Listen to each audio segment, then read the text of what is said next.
Here is a problem of rigid body rotation. इसमें दिया है कि there is a smooth inclined plane make angle theta from horizontally. कि smooth inclined plane है जो कि horizontal से theta angle बना रहा है. इस प्लेन पर एक यूनिफॉर्मली डेंस क्यूब रखा हुआ है जिसकी साइड लेंथ है L, जिसका मास है m, और ये क्यूब इस इंक्लाइन प्लेन पर स्लिप करने के लिए छोड़ दिया जाता है. ये प्लेन जो इस पर नॉर्मल रिएक्शन लगाएगा, ऑब्वियसली कुछ ना कुछ तो लगाएगा, वो नॉर्मल रिएक्शन इसके सीएम के अबाउट टॉर्क प्रोड्यूस कर रहा है टाउ, टी सिंबल मैंने दिया है टी. मास m, साइड लेंथ L, ये एंगल थीटा, ये स्मूथ. तो जो नॉर्मल रिएक्शन सीएम के अबाउट टॉर्क प्रोड्यूस कर रहा है, उस टॉर्क की वैल्यू सिंबल दिया गया है टी. उसी टी का एक्सप्रेशन बताना है कि इन चारों में से क्या उसके लिए सही है. राइट. इसका let us try the solution. First one can try and then match the answer and solution.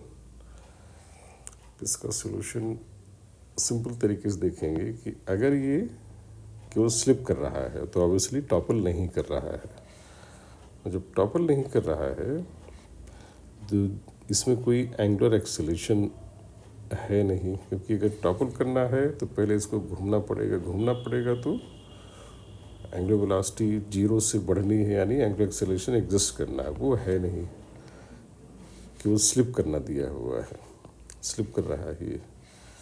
तो क्लियरली ऐसे केस में टॉर्क ज़ीरो होना चाहिए. लेकिन अब क्वेश्चन होता है कि टॉर्क किसके अबाउट ज़ीरो हो.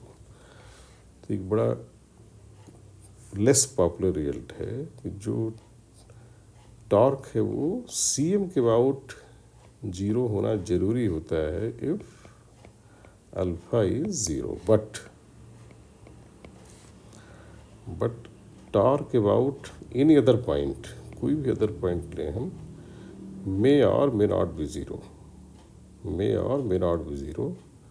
अदर पॉइंट के अबाउट ज़ीरो होना कब ज़रूरी होता है, व्हेन, तो ये ज़ीरो और पॉइंट के अबाउट ज़रूरी तब होगा when there is complete equilibrium. Complete का मतलब हुआ complete equilibrium, that means CM का एक्सेलरेशन भी ज़ीरो हो और अल्फा भी ज़ीरो हो.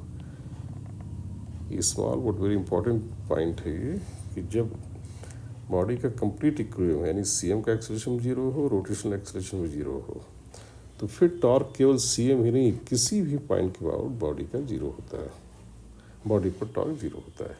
इस केस में चूँकि ये स्लिप कर रहा है और फ्रिक्शन है नहीं, एम जी साइन थीटा की वजह से इसके सीएम में एक एक्सेलरेशन होगा, तो यहाँ सीएम का एक्सेलरेशन ज़ीरो नहीं है. तो वी कैन नॉट क्लेम कि टॉर्क और पॉइंट के अबाउट ज़ीरो. नॉर्मली दिमाग में आता है कि इस एच के अबाउट या इस एच के अबाउट टॉर्क ज़ीरो हो जाएगा, ऐसा नहीं है.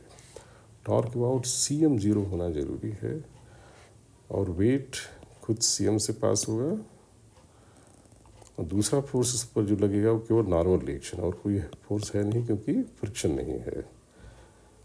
तो सीएम के अबाउट टॉर्क ज़ीरो होना है, वेट खुद वहीं से पास हो रहा है, उसका टॉर्क ऑटोमेटिकली ज़ीरो हो गया.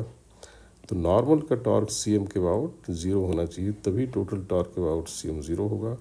तो सिंपल आंसर आ गया कि नॉर्मल रिएक्शन का टॉर्क भी सीएम के अबाउट ज़ीरो होगा, क्योंकि तभी टोटल टॉर्क ज़ीरो होगा, क्योंकि दूसरा फोर्स जो एम जी है वो टॉर्क प्रोड्यूस ही नहीं कर रहा है, क्योंकि वो तो ऑब्वियसली सीएम से पास होगा. तो आंसर इसका हो गया डी. राइट. और इससे एक चीज़ और पता लगती है कि जब टॉर्क अबाउट सीएम ज़ीरो होना है ड्यू टू नॉर्मल रिएक्शन, तो नॉर्मल रिएक्शन हैज़ टू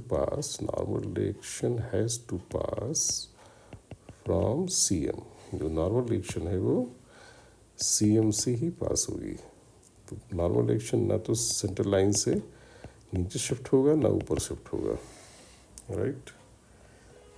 लेकिन अगर इसी में फ्रिक्शन होता, सपोज कुछ फ्रिक्शन होता और ऐसे स्लिप कर रहा है, फ्रिक्शन होता, तो फ्रिक्शन ऑब्वियसली ऊपर की तरफ लगता, तो वेट तो सीएम से पास होकर कोई टॉर्क नहीं देता है, लेकिन फ्रिक्शन का टॉर्क इस सीएम के अबाउट एंटी क्लॉकवाइज एग्जिस्ट करता है ऐसे.